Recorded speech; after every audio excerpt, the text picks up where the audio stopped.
অসমলৈ সুখবৰ আনিছে চেৰি মেলোৱে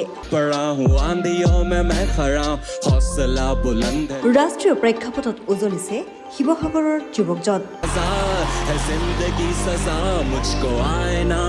টি চিৰিজত খলকৰি চেৰি মেলো निकला मिला तानों का टिला लोग हंसते घर वाले भी मेरे गाने से गिला জনপ্ৰিয় ৰেপ আৰ্টিষ্টৰ তালিকা চেৰি মেলোৰ নাম প্ৰদীপ ইয়েন এতিয়া চিনাকি চেৰি মেলো হিচাপে শিৱসাগৰৰ এগৰাকী যুৱকে ৰাষ্ট্ৰীয় প্ৰেক্ষাপটত তুলিছে খলকৰি অসম তথা শিৱসাগৰবাসীৰ বাবে এক ভাল খবৰ আনিছে চেৰি মেলোৱে ৰাষ্ট্ৰীয় প্ৰেক্ষাপটত উজলিছে শিৱসাগৰৰ তৰুণ ৰেপ আৰ্টিষ্টত চেৰি মেলো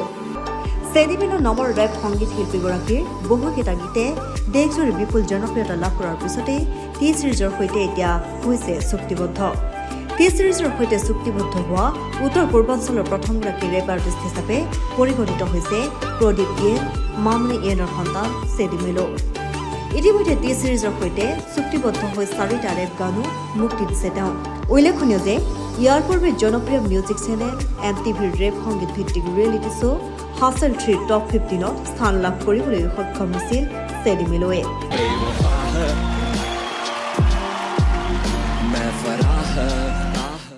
হয় মই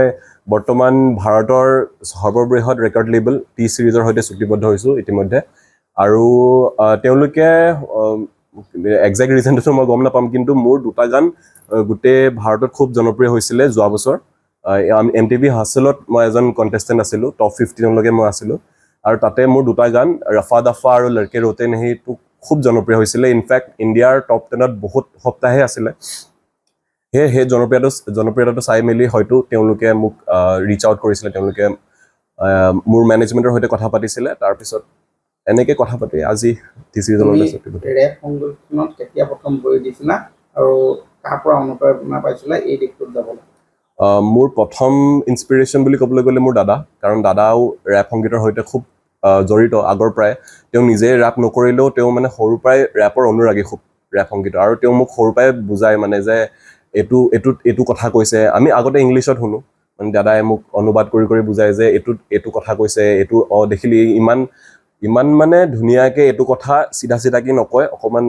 মানে সুৰ লগাই বা পাক লগাই মেলি কথাবোৰ কেনেকৈ ক'ব পৰা যায় দাদাৰ মোৰ প্ৰথম ইনস্পিৰেশ্যন আছিলে আৰু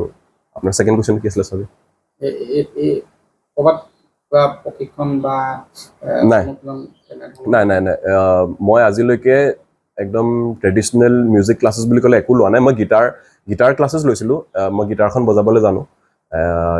2বছৰমান গিটাৰ ক্লাছেছ লৈছিলোঁ সৰুতে বাট এনেই মিউজিক ক্লাছেছ বুলি বা ভোকেল ক্লাছেছ বুলি মই আজিলৈকে একো লোৱা নাই